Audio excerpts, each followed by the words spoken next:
Amazing wisdom. Entrepreneurs, business leaders, Success. CEOs, Amazing success. around the world. This is the Success Nuggets Podcast. Have you ever wondered what you could learn and how inspired you'd be if you asked incredible people from around the world about the patterns that drive progress? Get ready to dive into a world of insights and inspiration. This is the Success Nuggets Podcast with the founder of the Digital Lightbulb and your host, David Abel. Welcome back to the Success Nuggets Podcast, where we uncover the golden clues to success.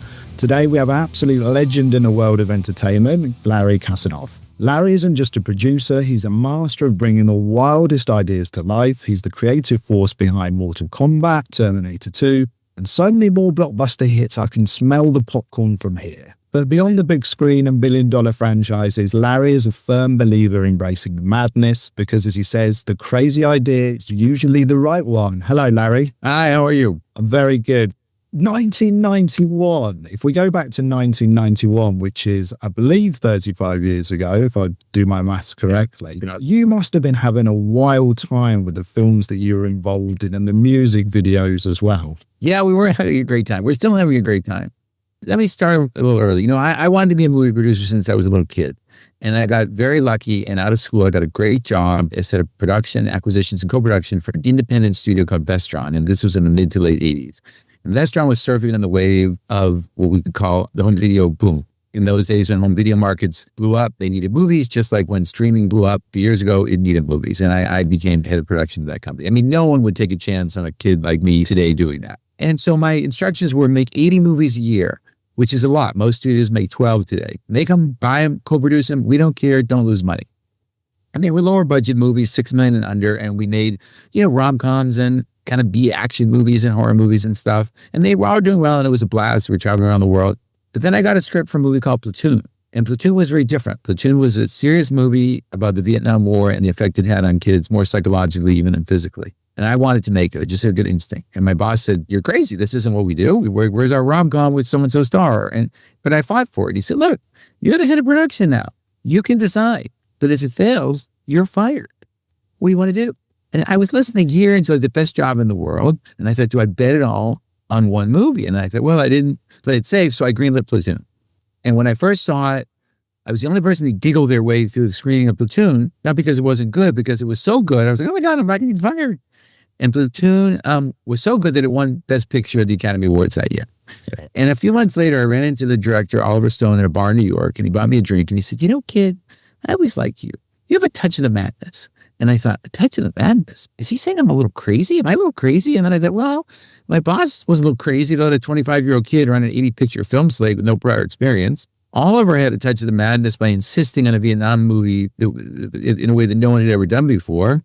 And I had a touch of the madness by betting the greatest job in the world on one movie. And that's when it occurred to me that a touch of the madness is exactly what you need in the movie business, but I think in any business, to be great.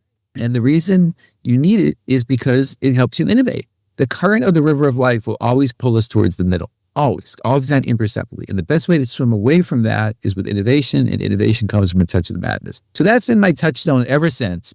And that's what I've done in the movie business and all my other endeavors ever since. And so when it then came time to Terminator 2 and True Lies and the Guns N' Roses video that was for Terminator 2, it was all a series of crazy ideas. They weren't all my ideas, but that we were involved in with a group and asking people to do things they never did. When we made that video for Guns N' Roses with Terminator 2, Terminator 2 was the most expensive movie ever made at the time. So we were trying to make sure that everything, we get all the promotion. And, MTV in those days actually ran music videos. So I wanted to make a music video, and I had to go ask Arnold, who wasn't contractually obligated, the studio, the record company, the director, everyone, not easily, but eventually said yes. And first said no, and then and on and on and on. But it became one of the videos of the year on MTV, and it was a huge hit, and it was a huge help to the movie. And again, it was just constantly asking, because I think there are 3 tenets to my touch of the madness. And one of them is ask. You must always ask anybody, anything you want to help you get to your goal. Anybody. And so I would ask, you probably do this already, but I would ask whoever is listening or watching now, if you could call anyone in the world right now, a real person, and ask them a real question that would advance something you do, who would you call and what would you ask? And most people say, That's a good question. I don't know. And the reason I don't know is because we're taught to believe you can't do it, but you can do it. I mean, so what? So they don't answer you. But I was literally, the phone call I had before we started this podcast was literally about that, talking to a director who's friends with an actor, who's a very famous actor, saying, well, call him. And people just, they're so scared to make that ask. But I'm telling you, ask anybody anything if it helps you. So what? People are afraid of a no. If you look at a boxer, you said you met Evander Holyfield. You look at the best boxer in the world, and he wins the match. He still gets hit like 200 times. And in training for the match, he gets hit 20 times a day for like 3 months. So, no one bats 1,000, as we say. So anyway, so the answer is it was a blast, because the other tenet I have is I have 3. The other one is have a lot of fun, and we had a blast doing it because they were all new and different ideas. No one had ever done more, in a movie extensively in Terminator 2 before. And no one had done a music video like we did before. So that's what was exciting about it. And that's still what's exciting about what they did. And is that like the first rule? It sounds like you bet on yourself. It is a wild idea. I worked at a clothing company called Ted Baker, and we actually went from 20... Oh, I know that company. It's a company. Yeah. Yeah. So I was there end of the 90s. We went from 20 to 100 million in those 5 years, which was pretty rapid growth. What was interesting was we didn't have a marketing budget. Everyone had sort of forgotten because no one really liked marketing. Everyone thought sort of newspaper spreads were boring and not really what we wanted. So we just made the windows move. We had like a world on a train. We had a Santa with, in those days, reindeers in like lap dancing gear, and he was drinking a beer. And it would stop traffic and people would go in the shop. You did that kind of an increase all from the windows? Pretty much, because, we had no marketing budget. It was that, repeat customers, word of mouth as well. Wow. That's great. Things you walk through the door, it was good music, great service, good looking people, clothes that were awesome. That's great. I think you have to do whatever it takes. I mean, at Vestron, at First Jump, it's some of the lower budget movies we made. We didn't have much of a marketing budget either, but we make these great posters and we make these outrageous kind of campaigns, which people for a long time in the last few years have been scared to do. I think it's coming back. We want to bring back fun. And those campaigns work. And then if you hit with a campaign, the press will spread the wildfire themselves. And so we did a lot of crazy things. Like, we had this low budget movie, this terrible low budget horror movie called Blood Diner. And we came up with a tagline that said, first they greet you, then they eat you. And the poster that our marketing department did was so beautiful. It was like an Art Deco old diner, and first they greet you, then they eat you. And the movie, I still don't get it. But 30 years later, that movie is still playing in midnight shows. And I'm telling you, it's because of the poster. Not just, but so I think outlandish ideas are great. It's been harder the last 5 years of worldwide political correctness to get people to be outlandish, but I think that ice is finally cracking. Good. No, I do as well. Come on, let's warm it up a little bit and crack it some more. But you did say bringing fun back. And I remember in 2023, someone said, 2023 is the year we're going to get back out there and look in the whites of people's eyes. And there was still a lot of people held back, not coming out and becoming more stay on your own, stay away from people and those kind of things. And they took a long time to warm up. How are we getting fun back and where are the blocks, do you think? Well, here's a little different because in Hollywood, in 2023, we had strikes. I mean, after the pandemic, we couldn't work for whatever, 2 or 3 years. We had strikes in the writer's strike and the actor's strike, which also mean you couldn't work. So that was really a second kind of blow to it. So people got even more scared. But I think you had to then be very creative. So that was the year we couldn't make any movies. And so I wrote the book, A Touch of the Madness, that we just spoke about. But I also did a photography book called Malibu Blonde, which is gorgeous models on the beach in Malibu. It's like a throwback to the old days of Malibu with, red convertibles and Beach Boys music and puppy dogs and beautiful women, aspiring movie stars. And all the proceeds go to charity, to elephant charities. And it's fun. And the whole point was to bring back fun. And it's doing really well. And so we couldn't make a movie that year. I thought, well, I have a camera. I know how to shoot a picture. And so whatever it is you can do to help, you got to do it. Whether it's even just fun in your neighborhood. Like you said, look, you started with Ted Baker at a store window and look what happened. So I think you just have to go for it. And almost all the movies we have coming up, not all, but almost all, are breaking some mold or having some idea that are very, very, very outlandish. And, it takes a little while to convince people, but you have to be relentless. Like a great, crazy idea or talent is half the battle. You then have to be relentless about pushing it, and you cannot give up. because the political correctness does not come from the audience. It doesn't come from your customers or my audience. It comes from Twitter or whatever, or X or whatever it's called. I mean, not literally that company. It comes from a small group of cognoscenti, and that you have to get over it. You just have to have a touch of the madness. Also means you have to have a touch of the madness in terms of perseverance. I have movies that have taken me 6 months to make, and I have movies that have taken me 10 years to make. It took Spider-Man, which it's not my movie, it took Spider-Man 25 years to get to the screen. Wow. But so what? But that resilience and just going for it, where does that come from? I really admire that quality. I think if you love what you're doing and you're having a good time doing it and you believe in it, you don't have a choice. All the movies that I have in development my whole life, including the ones I have now, which I'm just as excited about as the ones I had my first day of my first job, I see them in my mind. And it's like a disconnect. And I see them and I have to then make them. So they come to life. The characters become friends of mine in my head. And I couldn't imagine not doing it. I couldn't imagine not waking up and doing it the same way I couldn't imagine not waking up and calling my family or playing with my dog. It's, if you love it, you want to do it. You don't think, I got to call them this. You're like, I can't wait.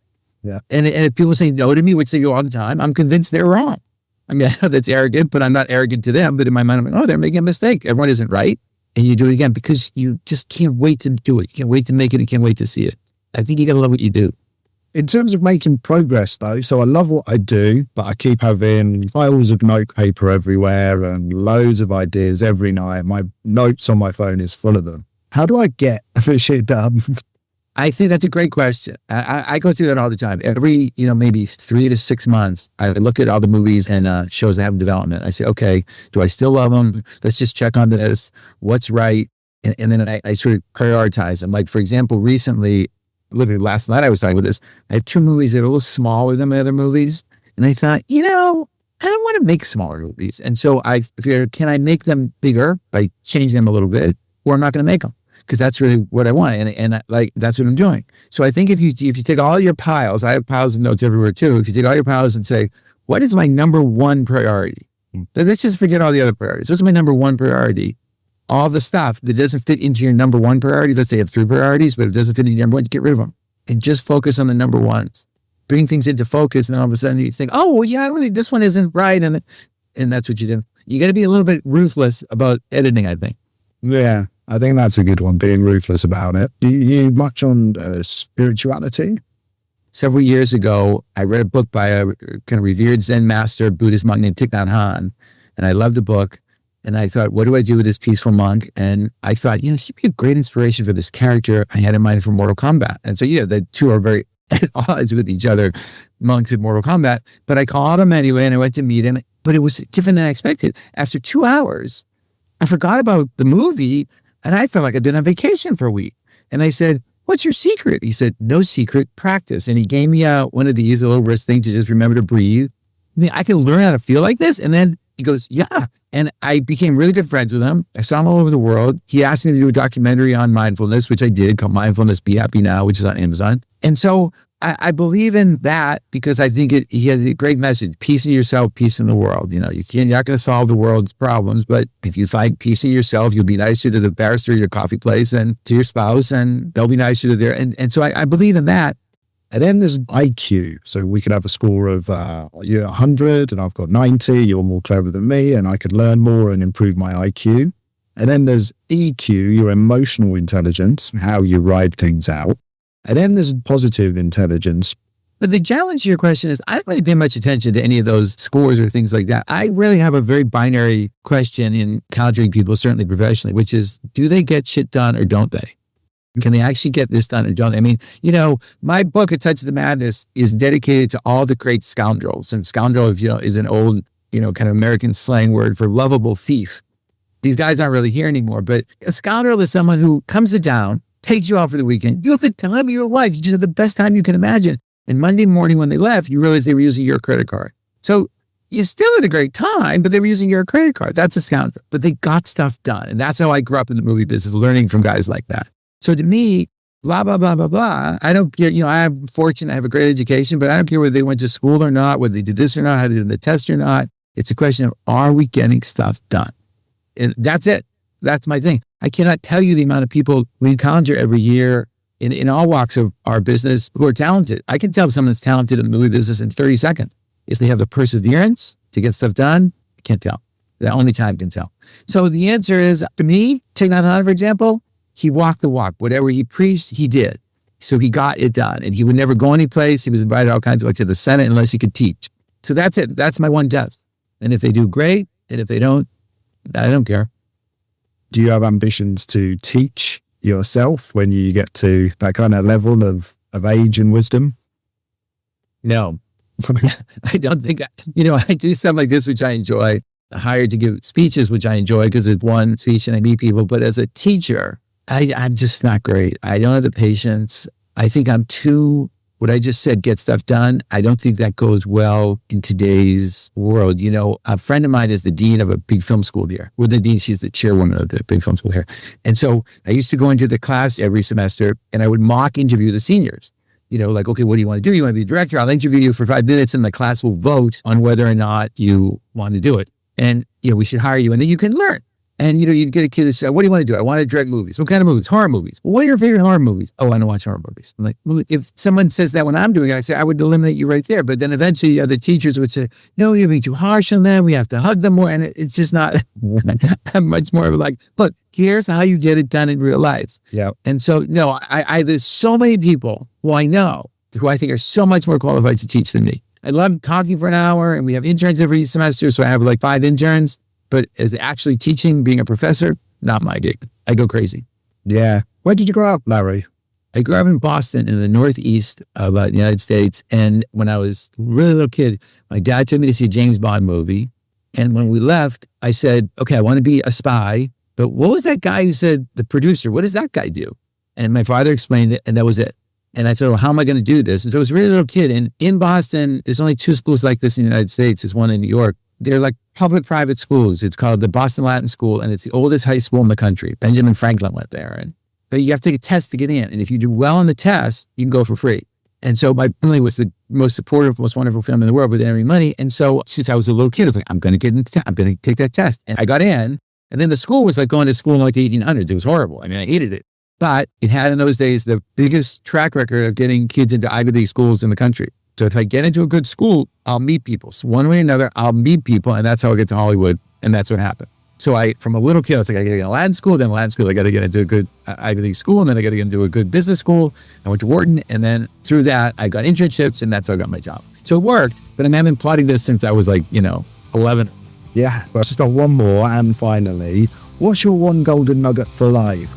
Embrace the madness. Embrace the madness. Be a touch of the madness. That crazy, wonderful, everyone thinks you're nuts, you can't believe they're going to let you do it idea. That's the one. Go for it. Thanks for coming in. That was a mind-blowing conversation. It was really entertaining and insightful. We shall see you again on the Success Nuggets. My pleasure. Join David and his incredible guests next time on the Success Nuggets podcast. And to find out more, visit onegoldennugget.com. Thank you for listening.